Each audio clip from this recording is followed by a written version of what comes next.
Yes, Kenya. Tamu sana, tamu sana, tamu sana, yes. In this video, I want us to have a look at some very interesting story from Nandi.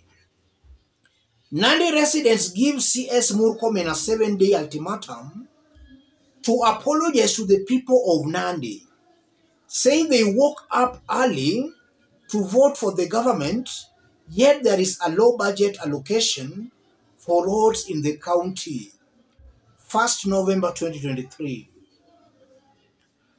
So Nandi residents are giving a warning to Kipchumba Murkomen, and they are making it very clear. They woke up very early to vote for William Ruto, but there is no development in their county.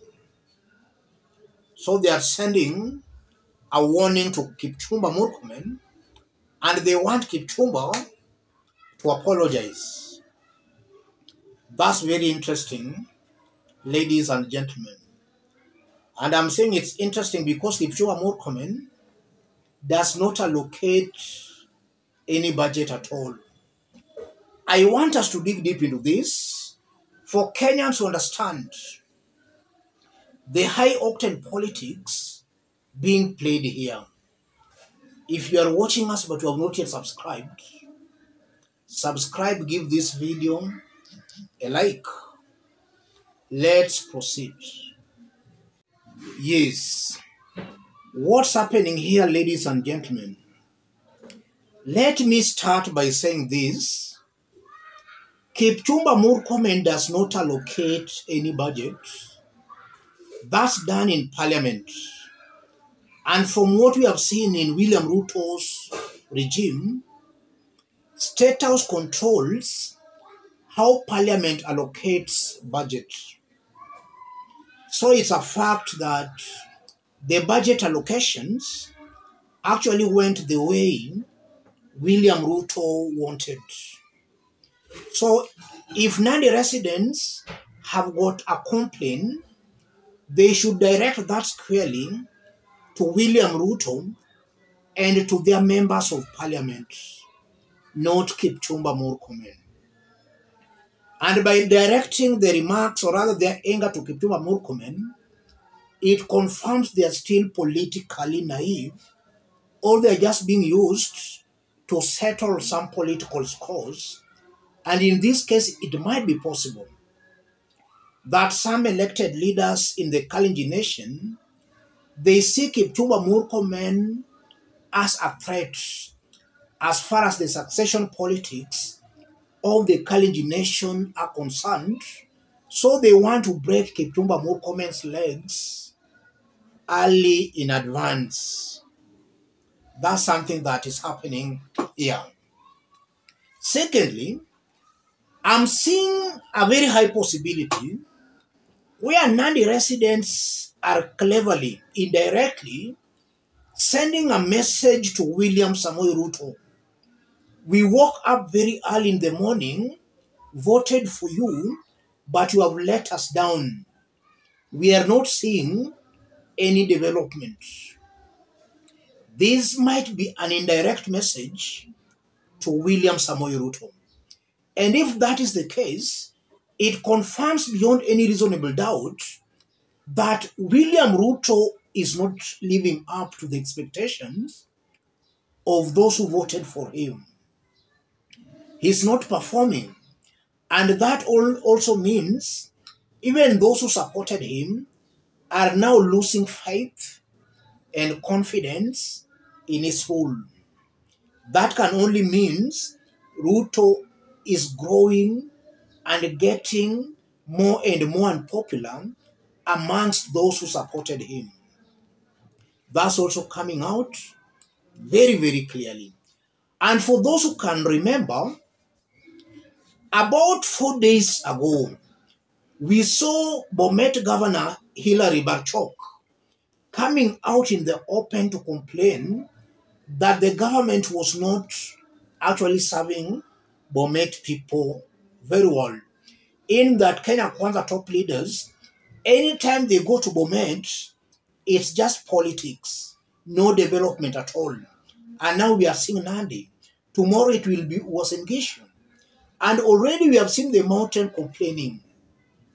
That should be a wake-up call to William Ruto and his team, that even those who supported him, his core supporters, are not happy on how he plays his politics. They don't want this politics of campaigns. They want development. And the truth be said, William Ruto is on a campaign mode for 2027. The annoying bit about it, he's not fulfilling on the promises he made to Kenyans. But already, he has started 2027 campaigns. Kenyans are not happy about that.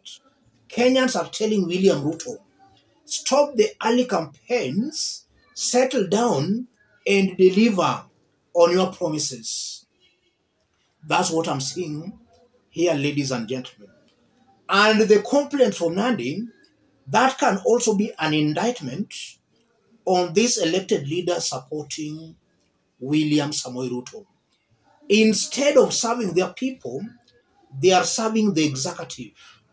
I've never seen an elected leader in Nandi complain. So it has forced the people on the ground to come out to complain. That means these elected leaders, especially supporting Kenya Kwanza government, they are not serving the interests of their people. And that means that come the next election, we might see a whooping majority being sent home. And that brings us again to what I've been saying here. Any leader supporting William Ruto will find the ground very hostile.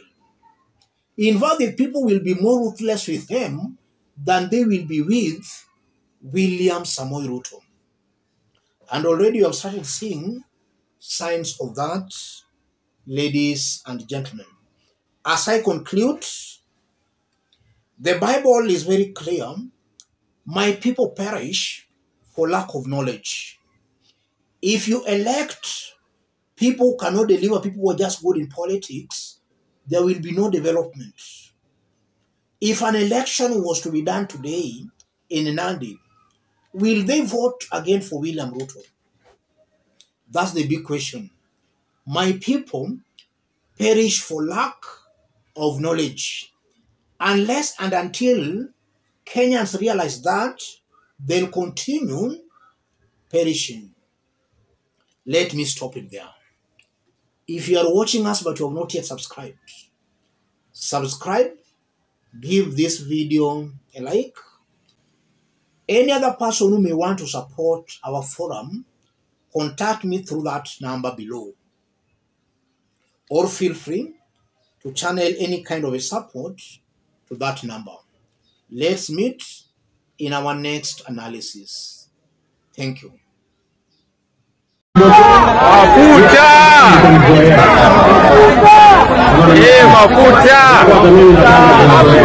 Mafuta bana. Vile vile nimesema vile tulipitisha budget juzi, kila ward tutakuwa na ICT hub. Kila ward tutakuwa na ICT hub, vijana 300 ama 500 kwa kila ward. Tuwafundishe mambo ya kompyuta na tuwapangie ajira ya digital jobs.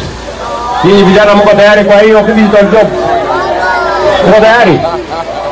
Wabunge wenu mfanye kazi na wabunge wenu mfanye kazi na The people of Bomet voted overwhelmingly for this government. In terms of percentage turnout, I think it was the leading in the country. In terms of the votes that went to the president, I think we were leading in the country. So as much as we want to be very silent about shares, I think what we are demanding is our share. Every day, I'm answering very difficult questions from the residents of Bomet. I think the only money that we have received is around 9 million for the last 1 year. Check the distribution in terms of the funding that is going to roads. We have been given 0. billions are going to other areas. Does it mean we are a bush, as somebody has indicated before? That Bomet is a forest, and there was no need of a railway line running through Bomet because it is a forest. Going by what happened yesterday and the information that we received, I think it's a confirmation that we are really in a forest.